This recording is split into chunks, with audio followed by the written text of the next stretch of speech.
Xin chào quý vị. Chào mừng quay trở lại kênh Trí tuệ Phật học. Đây là series Tình yêu và con đường giác ngộ. Tập 5. Mâu thuẫn trong quan hệ có phải là thất bại?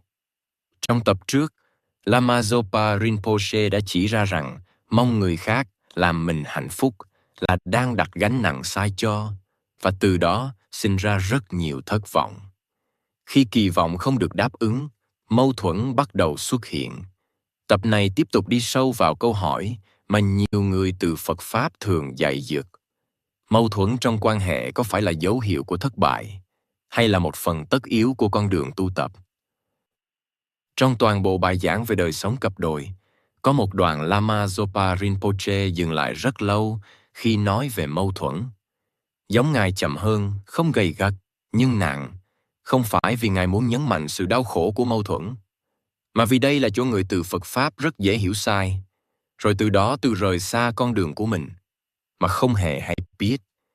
Phần lớn con người khi bước vào mối quan hệ đều mang theo một niềm tin âm thầm. Nếu yêu đúng người thì sẽ ít cãi vã. Nếu sống đúng cách thì mâu thuẫn sẽ dần biến mất. Vì vậy, mỗi lần xung đột xảy ra, họ lập tức xem đó là dấu hiệu của thất bại. Thất bại trong tình yêu, thất bại trong hôn nhân, thậm chí thất bại trong chính sự tu tập của mình. Nhưng theo Lama Zopa Rinpoche, chính cách nhìn này mới là gốc rễ của vấn đề. Ngài nói rằng, trong Phật Pháp, mâu thuẫn không được xem là điều bất thường. Ngược lại, mâu thuẫn là hệ quả tự nhiên khi hai nghiệp khác nhau va chạm. Nghiệp ở đây không phải là số phận cứng nhắc, mà là tổng hợp của thói quen tâm, cách phản ứng, cách nhìn đời được tích lũy từ rất lâu. Khi hai con người mang hai dòng nghiệp khác nhau sống gần nhau, việc có va chạm là điều không thể tránh.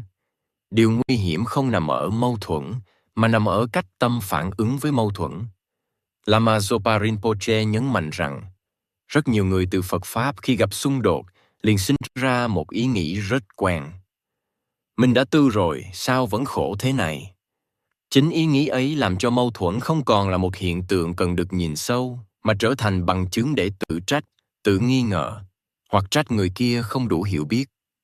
Trong bài giảng, Lama Zopa giải thích rằng, khi khổ xuất hiện, đó không phải là dấu hiệu cho thấy con đường sai, mà thường là dấu hiệu cho thấy cho chấp ngã đang bị đụng tới. Chấp ngã là bám vào cái tôi và những gì liên quan đến nó. Quan điểm của tôi, cảm xúc của tôi, cách tôi nghĩ là đúng. Khi mâu thuẫn xảy ra, cái tôi này cảm thấy bị đe dọa, và phản xạ tự nhiên là chống trả, bảo vệ hoặc rút lui. Ngài nói đại ý rằng, nếu trong mối quan hệ không bao giờ có mâu thuẫn, thì người tu rất khó thấy được những góc khuất của chính mình. Chính lúc bất động, những thói quen sâu nhất của tâm mới lộ ra rõ ràng.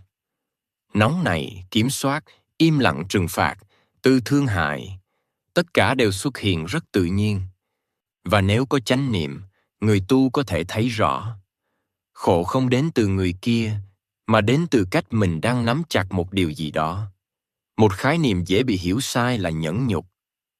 Nhiều người nghĩ rằng từ Phật Pháp là phải nhịn, phải chịu, phải nuốt hết mọi bất công. Lama Zopa Rinpoche nói rất rõ, nhẫn nhục không phải là đè nén, cũng không phải là giả vờ không đau.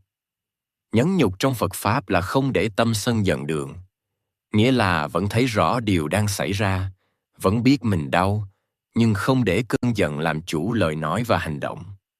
Ngài cảnh báo rằng, nếu mâu thuẫn xảy ra mà người tu chi cố đúng vai người tu, cố tỏ ra hiền lành, trong khi bên trong đầy uất ức, thì đó không phải là tu tập, mà là tích tụ thêm khổ.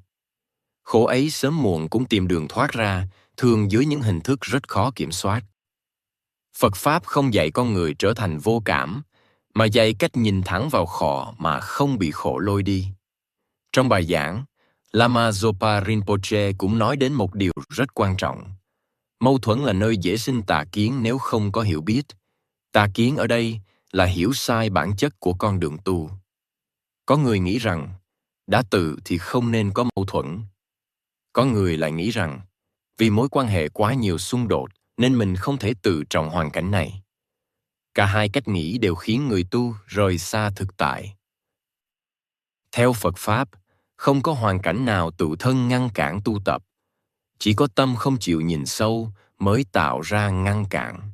Lama Zopa Rinpoche nói rằng, chính những lúc mâu thuẫn làm mình khó chịu nhất, lại là lúc có nhiều tiềm năng tu tập nhất. Nếu biết quay lại quan sát tâm mình, thay vì chỉ chăm chú vào lời của người kia.